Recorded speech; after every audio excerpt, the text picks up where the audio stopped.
Hey everyone, welcome back to the IE427 garage. Today we are getting Michael's car ready to go to paint.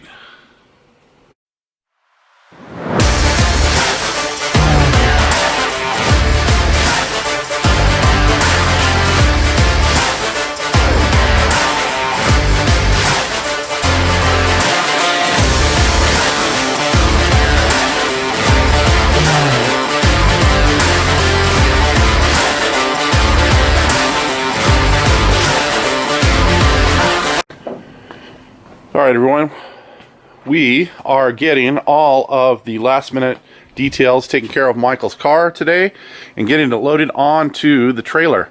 We have the hood in place, it's not fastened down. We're actually going to just grab some duct tape and we're going to duct tape the corners of it so it doesn't come off during the trip over to Temecula. The trunk deck lid we're going to leave off because Miller doesn't need that on. And we've got the doors stuffed in the passenger side of the cockpit because that's where they're going to ride on the way out. We're probably going to stick a couple moving blankets in between them to not cause any undue harm to them while they're on their trip to Temecula. But we don't need to mount them at this point. I think Miller's going to want to mess with the hardtop first. So we're not going to put those doors in his way. And out here we've got the trailer hooked up to the truck and the motor running because we've got to turn that Mk3 of Michael's around so that we can get it loaded on the trailer. So hang on just 1 minute and I'll get that thing turned around and we'll get it to loaded. It's just not made for a guy my size. I am right on top of the steering wheel.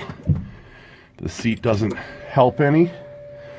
And it's a little echoey inside here with the hardtop. Let's see if it starts. It should.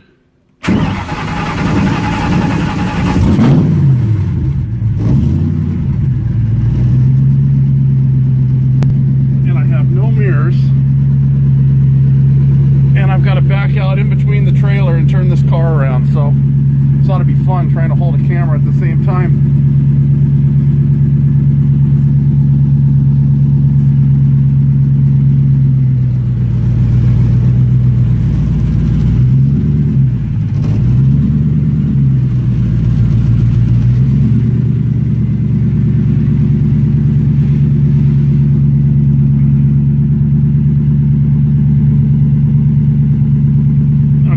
Take a little bit more concentration than I can do with a camera, guys. So alright, you can see we got the car all turned around. Now we're going to get the trailer in position and get the car loaded in the back of the trailer.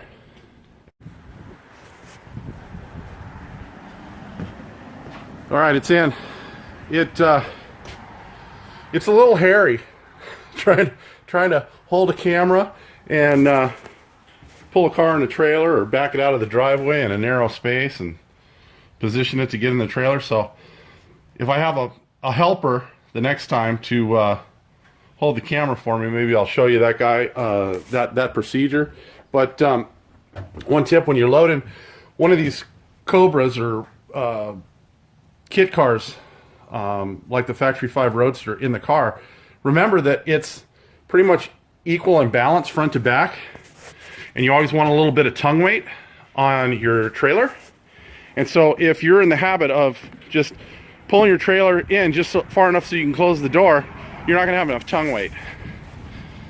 So all of my trucks are pretty heavy duty, my work trucks and the dually. So what I tend to do is I tend to overload the tongue just a little bit. So you can see if I wanted it perfect, level over the tires, or balanced over the tires, since this car is pretty much 50-50 weight balance, I'd have it back probably another 6-8 inches, so that the center of the car was in the center of the wheel wells of the trailer. But since I want a little bit of tongue weight, I've actually got it pulled forward of the wheel well just about a foot, so the back tire is even with the back of the trailer wheel well, and that's going to give us a little tongue weight so that this thing won't be squirrely on the freeway as we're driving it down to Temecula. We're going to get this thing tied down. I'm going to get the hood strapped down with some tape. We're going to load some tools that we're going to take with us to Miller's, and put the trunk deck lid in here as well. And then I've got some maintenance to do on the trailer today. I'm going to check the air pressure in the tires, make sure everything as far as lights and everything work. And then tomorrow morning we'll be heading out to Miller's. All right, everybody, I am back in the shop. Michael's car is all loaded in the trailer. And what I'm doing now is I'm assembling all of the tools that I'm going to need tomorrow at Miller's. So if you're not using Jeff Miller as a for instance to paint your car, some of this stuff will not apply to you. However, you have to think about all of those specialty fasteners that you may have used during your build. So if you've got, let's say you've got some, you've decided to do some type of special mount for your bumperettes in the back or your quick jacks. Your painter may not have that tool in his toolbox. So if you're not sure, bring whatever tool you need with you. I know that Miller's done a gazillion of these cars. Exaggeration. But he's going to have most of the stuff that he's going to need, or we're going to need tomorrow when we start to disassemble the body from the chassis in his shop tomorrow. However, in our case, we've done enough cars with Miller that what I do is I bring tools with me, one, that I'm more comfortable with, and second, so I don't have to root through his toolbox to try to find something. Because there's nothing worse as a shop owner than going over to your toolbox and finding that the tool that you're looking for isn't there because someone moved it or didn't put it back in the right spot. All right, it is first thing in the morning, about 7:30 a.m. We've got the truck all loaded up, warming up, and we're on our way to Temecula to Jeff Miller Customs.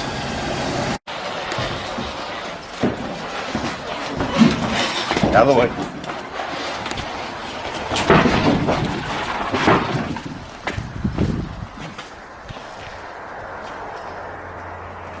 All you.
you're going to want to mark this before I take it all the way off.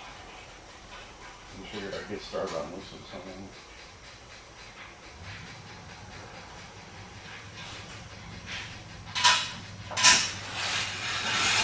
I'll start on the other side. You're going to leave that side alone, right? Yeah.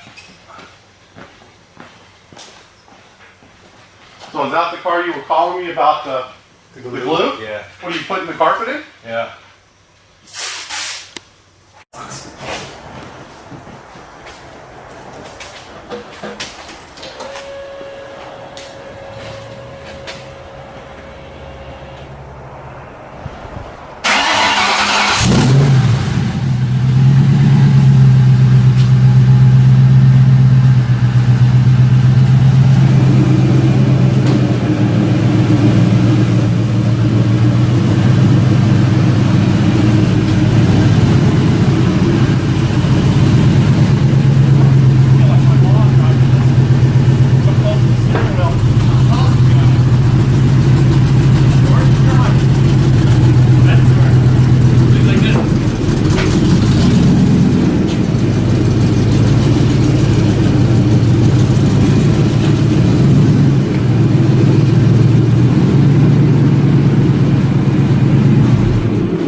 All right, everybody, we're back at the shop. We've still got Michael's car loaded in the trailer. I'm probably not going to take it out today. We're having intermittent rain showers, and I hate to get that pretty engine all covered in raindrops. And we've got carpeting in the trunk to worry about, so I'm going to finish cleaning out the trailer. Probably unload this tomorrow, and then get some last minute details taken care of before we take it over to the upholsterers, which I'm hoping we're going to do next week. All right, and just like that, in the time it took me to disconnect the battery on Michael's car and get the trailer locked up, it's now raining again. So the car will be taken out of the trailer probably tomorrow, depending on the weather. We're supposed to get more rain for the next day or day and a half, so we're just going to play that by ear. It can sit in the trailer. It's not going to hurt anything. I would like to get it back here in the shop and take care of a few little last minute details that I need to do before it goes off to upholstery. I would have liked to film a little bit more or do a little more video when we were down at Jeff's, but it was cold down there. I think the high temperature today, and for Southern California this isn't normal, but it was about 47 degrees. And you know, Jeff, bless his heart, but he's got some issues with arthritis, just like I do. And on these cold days, it sucks to move around. So we weren't there all that long. This isn't our typical procedure when we're doing a brand new build where there's no previous paint or body work done on a car. So we didn't have to set the door gaps or anything like that because Jeff was the one that painted this car the first time. So it really went pretty quick. We were able to, since the doors were already off and I just had the hood kind of taped in place, that stuff all came off pretty easy. We pulled the side pipes, I think as you saw in some of the video. We pulled the front wheels off to make the body easier to go on or come off. And then we got the body off and that was it. So we sat down with Jeff and had a little lunch and spent a little bit more time at the shop, but then we loaded it up and we were off. And I think our total time at Jeff's today was a little bit over 2.5, maybe 3 hours. So normally we're there a good part of the day because he has to pre-fit the doors and set the door gaps and build up the front edge of the doors and all kinds of other stuff. And so it was nice to have kind of a short day, but I'll continue working on the 25th anniversary car the rest of the day, and we'll get this video posted for you guys. So again, if you're enjoying any of this content, do the like, the share, the subscribe, and all that stuff. We hope you all had a good holiday Christmas and Happy New Year, and we'll see you guys all next time. Have a great day.